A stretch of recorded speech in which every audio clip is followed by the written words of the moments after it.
कहानी है रामपुर गांव की, जहां के मर्द महिलाओं को हमेशा नीचा दिखाने की कोशिश में रहते। अरे अभी तक खाना नहीं आया, क्या मुझे एक और शादी करने की जरूरत है? नहीं जी नहीं, ऐसा मत करना, वरना मैं कहाँ जाऊंगी। खाना लेकर मैं अभी आई जी। गांव की पंचायत में भी फैसले हमेशा औरतों के खिलाफ ही रहते। मैं जो फैसला सुनाता हूँ वो भगवान की आज्ञा होती है। इस लड़के ने अपने मन से शादी करके अच्छा नहीं किया। लड़के को घर भेज दो और इसकी शादी इसकी जाति की किसी लड़के से करवा दो, लेकिन ये लड़के, इसे तो गांव के बाहर निकाल दो। नहीं नहीं जमींदार साहब, ये क्या बोल रहे हैं? ऐसा नहीं हो सकता। मेरी बेटी मासूम है, इसे अच्छे बुरे की समझ नहीं है। अरे कहाँ जाएगी ये बेचारी? कहाँ जाएगी? इतनी चिंता है तो पूरे परिवार का गांव निकाला कर देते हैं। बेचारे पूरे बसे बसाए परिवार को गांव छोड़ना पड़ता है। चाहे जो हो, अगर बेटियों को कंट्रोल नहीं कर सकते तो गांव में रहने का कोई मतलब नहीं है। यहाँ औरतों को दब कर रहना होगा। कोई भी अपने हिसाब से कुछ नहीं कर सकता, सब ईश्वर की मर्जी से ही होगा। तभी गांव का एक आदमी दौड़ा दौड़ा आता है।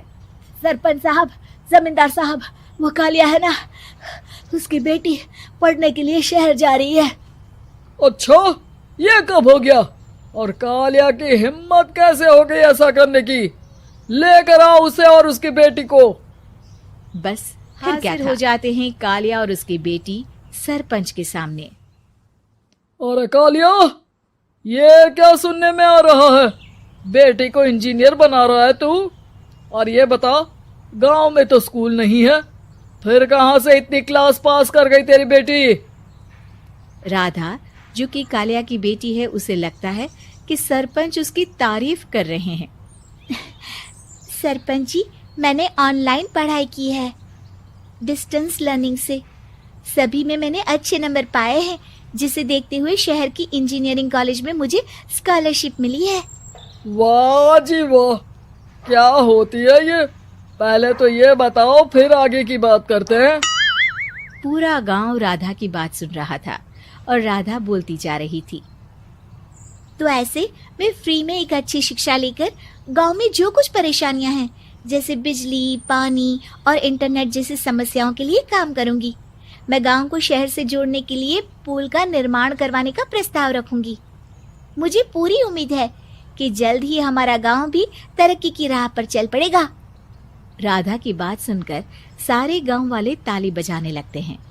सरपंच को समझ नहीं आता कि वो क्या करे। चुप रह नादान लड़की, गांव के खिलाफ जाने के लिए तुझे गांव से बेदखल कर दिया जाएगा, वो भी पूरे परिवार के साथ। और हाँ, अगर ठीक से गांव में रहना चाहती है तो ये पढ़ाई लिखाई छोड़ दे। हम तेरे लिए गांव का कोई होनहार लड़का देखेंगे। तभी गांव का एक आदमी बोल पड़ता है। अरे नहीं नहीं सरपंच जी, राधा बिटिया जो बता रही है, अगर वैसा हो जाए तो हम लोगों को पैसा कमाने के लिए बाहर नहीं जाना पड़ेगा। हाँ जी, और ना ही कोसों दूर पानी के लिए भटकना पड़ेगा। हमारे बच्चे भी अच्छी पढ़ाई कर सकेंगे और आगे बढ़ेंगे, ना कि हमारी तरह खेती करते बैठेंगे। क्यों गांव वालों, राधा बिटिया का साथ देना चाहिए ना। सरपंच देखता है कि गांव राधा के साथ है तो वो चुप हो जाता है। वो घर आकर अपने सलाहकार से बात करता है, जो बहुत ही चालाक किस्म का इंसान होता है। अरे सरपंच साहब, आपको बहुत ही होशियारी से काम लेना पड़ेगा।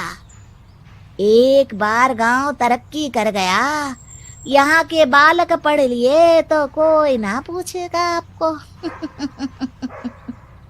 और फिर ये जो बेटा और बेटी है ना आपके, इनको भी आम लोगों की तरह ही जीवन जीना होगा। हाँ, लेकिन करे तो क्या करे? वो ना आप मुझ पर छोड़ दीजिए, बस मैं जैसा बोलूं करते जाइए। अगले रोज सुबह जब गांव वाले सोकर उठते हैं तो राधा के घर के बाहर और साथ ही वो लोग जिन्होंने राधा का सपोर्ट किया था, उनके घर के आगे लाल रंग से कल आऊंगी लिखा होता है। कल आऊंगी? यह क्या होता है? अरे यह तो खून से लिखा है, लगता है कोई भूत प्रेत या चुड़ैल का साया है। चलो सरपंच जी के पास तभी चलते हैं। सरपंच के पास जाकर उसे सारी बात बताते हैं। अरे ये तो बड़ी मुश्किल की बात है। चलो मैं एक बाबा को जानता हूँ, उन्हें बुला लेता हूँ। सरपंच बाबा को लेकर गांव के घर के बाहर जाता है। ओहो, तो ये वो चुड़ैल है जो उन लोगों को निशाना बनाते हैं जो गांव को बदलने का सपना देखते हैं। वो गांव को ऐसे ही संपन्न देखना चाहती है। वो नहीं चाहती कि कोई बाहरी यहाँ का कायाकल्प करे। क्या तुम लोगों में से किसी ने गांव को बदलने की सोच रखी है? तभी राधा की माँ रोते रोते आती है। मेरी राधा घर से गायब हो गई है। अरे कोई तो बचाओ, मेरी बच्ची कहाँ गई?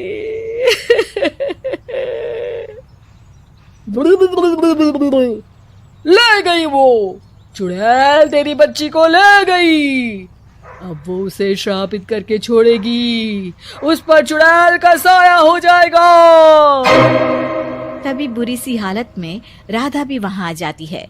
उसके बाल चुड़ैल की तरह फैले होते हैं और कपड़ों में खून लगा होता है। सभी राधा को देखकर डर जाते हैं। माँ, पता नहीं मुझे कौन उठा कर ले गया था। अरे दूर दूर हो जा चुड़ैल, अब हम लोग इस गांव में नहीं रुकेंगे। अरे कैसी बातें कर रहे हैं आप? कल तो आप मेरे भरोसे गांव का हुलिया बदलने, अपने बच्चों को पढ़ाने और तरक्की उन्नति की बात कर रहे थे, तो आज क्या हो गया आपको? ये फिर तुम लोगों को बहकाएगी। ये चुड़ैल गांव में आ चुकी है, ऐसे ही ये तुम्हारे घर के बच्चों को भी ले जाएगी। गांव वाले राधा को गांव से बाहर निकाल देते हैं। उसके माँ बाप रोते रहते हैं, लेकिन गांव वाले नहीं मानते। मैं भी अपनी बहन के साथ गांव के बाहर रहूंगा, लेकिन वो पढ़ाई नहीं छोड़ेगी। वहीं सरपंच के घर पर सलाहकार कहता है। देखा, सांप भी मर गया और लाठी भी नहीं टूटी। लेकिन अगले ही दिन सरपंच के घर के बाहर भी वही शब्द लिखे होते हैं। और फिर सरपंच की बीवी कहती है, हमारी बेटी को किसी ने अगवा कर लिया है। तभी राधा का भाई वहां आ जाता है। अरे गांव वालों, मैंने सरपंच जी की बेटी को देखा था। वो चुड़ैल उसे उठाकर ले जा रही थी। अरे क्या मजाक कर रहे हो?